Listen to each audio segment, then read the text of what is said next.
আজ সপ্তমী আনুষ্ঠানিকভাবে এদিনই পুজো শুরু। ভোরে গঙ্গার ঘাটে নবপত্রিকা স্নানের পর দেবীর প্রাণ প্রতিষ্ঠা। মণ্ডপে মণ্ডপে ইতিমধ্যেই পুজো শুরু হয়েছে। শহরের অন্যতম প্রাচীন পুজো মণ্ডপ পার্ক সার্কাস ময়দানেও চলছে পুজো।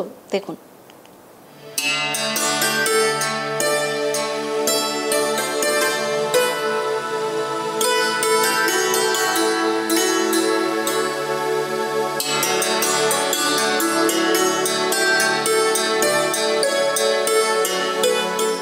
পঁচাশিতম বর্ষে পদার্পণ করেছে পার্ক সার্কাস ময়দানের যে দুর্গোৎসব, সেই দুর্গোৎসব ইতিমধ্যেই সকালবেলা নবপত্রিকা স্নান হয়ে গিয়েছে এবং তারপরে মহাসপ্তমীর যে পুজো, সেই পুজো কিন্তু শুরু হয়ে গিয়েছে।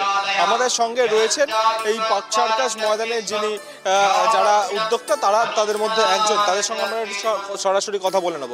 দাদা, পার্ক সার্কাস ময়দানের পুজো বহু প্রাচীন পুজো, এই কি বিশেষত্ব রয়েছে এই পুজোর? আমাদের এটা 85 বছরের পুজো।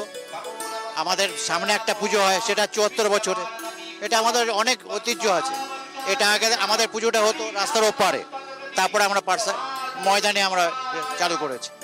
এই যে আপনারা মণ্ডপ সাজিয়েছেন, মণ্ডপ সাজানোর মাধ্যমে কি কি আপনারা তুলে ধরেছেন? আমরা সোনার কেল্লাটা তুলে ধরেছি। আর আমাদের আগে থিম ধরনের প্রতিমা হতো, এবছর আবার স্বামী আনা সাবেকি ঠাকুর করেছি। আর আমাদের ঠাকুর এখানেই তৈরি হয়েছে, এটা সমস্ত কিছু এখানেই তৈরি করা হয়েছে। মণ্ডপ সোনার কেল্লা তৈরি করেছেন আপনারা, এবং তার পাশাপাশি রাজস্থানের একটা মন্দির টাইপ প্লাস সোনার কেল্লার জিনিস দেখানো হয়েছে। একদমই আমরা যেমনটা কথা বলে জানতে পারলাম যে এই যে মণ্ডপ তৈরি করা হয়েছে, সেই মণ্ডপ রাজস্থানের সোনার কেল্লার আদলে তৈরি করা হয়েছে। এবং মাতৃ প্রতিমা দেখাতে বলবো ক্যামেরা পার্সন সূর্য শঙ্কর অধিকারীকে। এই মাতৃ প্রতিমা কিন্তু সাবেকি রূপে তৈরি করা হয়েছে এবং এই মাতৃ প্রতিমা এইখানে এইখানেই কিন্তু তৈরি করা হয়েছে মাতৃ প্রতিমা, তেমনটাই জানা যাচ্ছে। ক্যামেরা সূর্য শঙ্কর অধিকারীর সঙ্গে অভ্রদীপ দাসের রিপোর্ট, কলকাতা।